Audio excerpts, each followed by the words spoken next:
Hello दोस्तों, stories with साधना में आप सबका स्वागत है।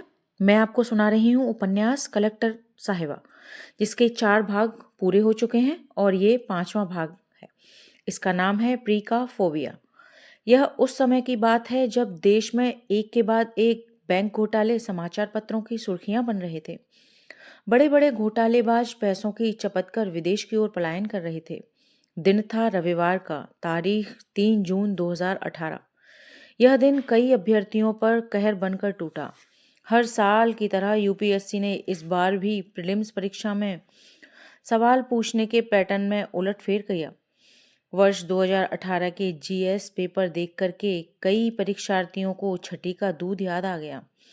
पूछे गए प्रश्नों से ऐसा प्रतीत हो रहा था कि पेपर सेटर बच्चों को यातना देना चाहता है। यही नहीं, पेपर करते समय एंजल की भी हवा टाइट हो गई। ओएमआर शीट में गोले भरते समय डिप्रेशन जैसा महसूस हो रहा था। हालांकि सीसेट का पेपर कठिन नहीं था। एंजल ने कैलकुलेशन किया तो उसके नंबर 120 के आसपास आए थे। हालांकि पेपर इतना सरल नहीं था कि कट ऑफ 100 नंबर के ऊपर वाला चला जाता। यह पिछले 10 सालों का सबसे कठिन पेपर था।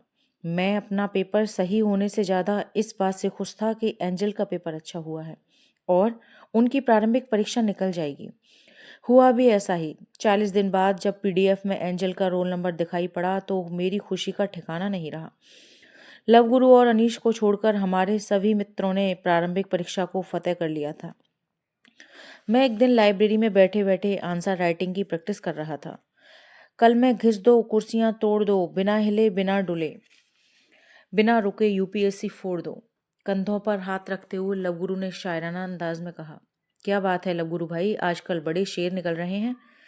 अरे ऐसा कुछ नहीं है, जल्दी जल्दी यूपीएससी क्लियर करने का सपना पूरा कर लो यारो। फिर मम्मी पापा के भी तो सपने पूरे करने हैं। सपनों की लिमिट नहीं है, कब तक आईएएस पर टिके रहोगे। लवगुरु ने किताब उठाते हुए कहा। हाँ भाई, आईएएस मुख्य परीक्षा को 1 ही महीना रह गया है। अब अंडरग्राउंड होने का समय आ गया है। सुमित भी बेयर एक्ट उठाकर लाइब्रेरी से फ्लैट की ओर चल दिया। आईआईटी कानपुर से पास्ड आउट सुमित की अच्छी जॉब थी। पैकेज भी 40 लाख का शानदार था। लेकिन घर वालों ने कहा आईएएस बनना है। जॉब छोड़ के तैयारी करने आ गया। आए हुए 4 साल हो चुके हैं, लेकिन आईएएस बनने का सपना दूर दूर तक सच होता दिखाई नहीं पड़ रहा था। एक बार प्रारंभिक परीक्षा भी नहीं निकली और 2 बार मुख्य परीक्षा में यूपीएससी ने बाहर का रास्ता दिखा दिया। हमारे मित्रों में गिरीश और विजय ने सिविल सेवा का साक्षात्कार दिया है। इन लोगों के मुखमंडल से ऐसा ही सुनना चाहेंगे कि मुख्य परीक्षा को लेकर क्या रणनीति होनी चाहिए। एंजल ने कहा, सिविल सेवा मुख्य परीक्षा का उद्देश्य होता है अभ्यर्थी की समग्र बौद्धिक गुणों की जांच परख करना तथा अभ्यर्थी द्वारा अर्जित ज्ञान का बेहद गहराई से आकलन करना। दोस्तों, यूपीएससी केवल कॉपी में तथ्यों तथा आंकड़ों के साथ बेहद भाषाई प्रस्तुतिकरण ही नहीं चाहती, बल्कि जटिल से जटिल सवालों का सुलझा हुआ तथा सरल भाषा में जवाब चाहती है। लेकिन गैर जरूरी तथ्यों, सूचनाओं तथा आंकड़ों का जमावड़ा उत्तर में नहीं होना चाहिए, नहीं तो उत्तर कृत्रिम भी बना सकता है। हाँ, तथ्यों तथा आंकड़ों के माध्यम से आपका जवाब अवधारणात्मक रूप से पुष्ट होना चाहिए। अगर आप आसपास देश दुनिया में घटित होने वाली सामयिक घटनाओं के उदाहरण के साथ अपने नए विचारों को भी कॉपी में लिखते हो, तो आपके सिविल सेवा मुख्य परीक्षा में शानदार मार्क्स आ सकते हैं।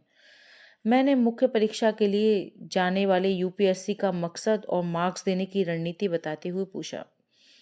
पता है, कुछ यूपीएससी एस्पिरेंट साल भर बाद भी यह तय नहीं कर पाते हैं कि हिंदू पढ़ना है या इंडियन एक्सप्रेस, दैनिक जागरण पढ़ना है या फिर जनसत्ता, न्यू एनसीईआरटी पढ़नी है या ओल्ड एनसीईआरटी, कोचिंग करनी है या नहीं करनी, बिना नोट्स के तैयार किए पढ़ाई करनी है या नोट्स बना करके। जो जितनी दुविधा में रहते हैं उनके चयन की संभावनाएं भी उतनी ही कम हो जाती हैं। इस दुविधा में मत रहो और जो भी सही लग रहा है उसी हिसाब से रणनीति बनाओ और तैयारी में जुट जाओ। दुविधा में दोनों गए, माया मिली न राम, ऐसा नहीं होना चाहिए। विजय ने सधे हुए शब्दों में अपनी बात कही। आप सही कह रहे हैं, सुमित ने कहा। वैसे मुख्य परीक्षा में नॉलेज के साथ साथ लिखने की स्पीड भी मैटर करती है ना गिरीश? अगर आप लिखने की स्पीड कम है तो मुख्य परीक्षा भूल जाओ। या फिर डेली प्रैक्टिस इतनी करो कि लिखने की अच्छी खासी स्पीड हो जाए। गंगा सिंह राजपुरोहित एक दिन में 3-3 घंटे के 3 पेपर सॉल्व करता था, तब जाकर के उसकी ऑल इंडिया रैंक 33 आई थी। सफलता का कोई शॉर्टकट नहीं है, मैंने चाय का कप उठाते हुए कहा।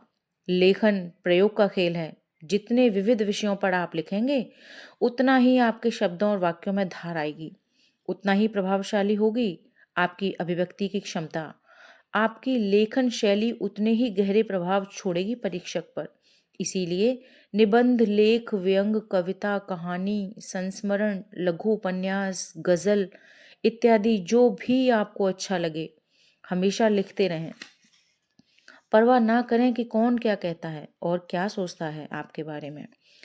निरंतर परिमार्जन करते रहिए, सीखते रहिए, लिखते रहिए। संघ लोक सेवा आयोग एक ऐसी परीक्षा है जिसमें चयनित होने का एक ही फॉर्मूला है, बेहतरीन लेखन शैली। विजय ने लगभग सिविल सेवा में सफलता का राज बताते हुए कहा। दोस्तों, ये भाग यहीं पर ख़त्म होता है। आपको मेरी आवाज़ में उपन्यास अच्छा लग रहा है तो चैनल को सब्सक्राइब करें और लाइक करें। Thank you.